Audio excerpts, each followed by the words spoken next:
I spent 20 years raising my daughter Maya to have impeccable taste. So, when she brought home Caleb, I felt like I'd failed as a father. He rolled up in a rusted-out van, wearing a beanie, in the middle of a Georgia July, and called me Big Dog. Big Dog. I've got a PhD in engineering, and this kid looks like he's never even seen a lawnmower, let alone used one. For months, I was the king of the one-word answer. How's work, sir? Fine. You catch the game? Nope.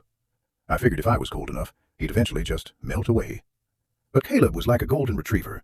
No matter how much I grunted, he just kept wagging his tail, smiling that goofy, lopsided grin. Then came the incident.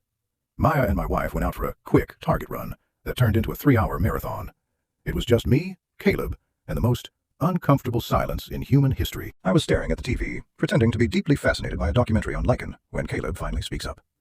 Hey, you ever worked on a '69 Chevy? I froze. That's my dream car. I looked at him, skeptical. Why? He pulls out his phone and starts showing me photos of a frame-up restoration he did with his granddad. The kid wasn't a deadbeat. He was a genius with a wrench. We spent the next 2 hours in the garage, covered in grease, drinking lukewarm beers I'd hidden behind the workbench. By the time the girls got back, we weren't just talking. We were howling.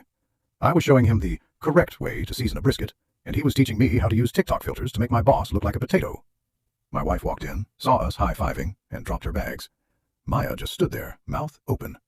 Caleb looked at them, wiped a smudge of grease on his forehead, and said, Sir, your dad is low-key a legend. I guess you can't judge a book by its beanie. Because now, that kid is the only person I trust with my grill, or my daughter.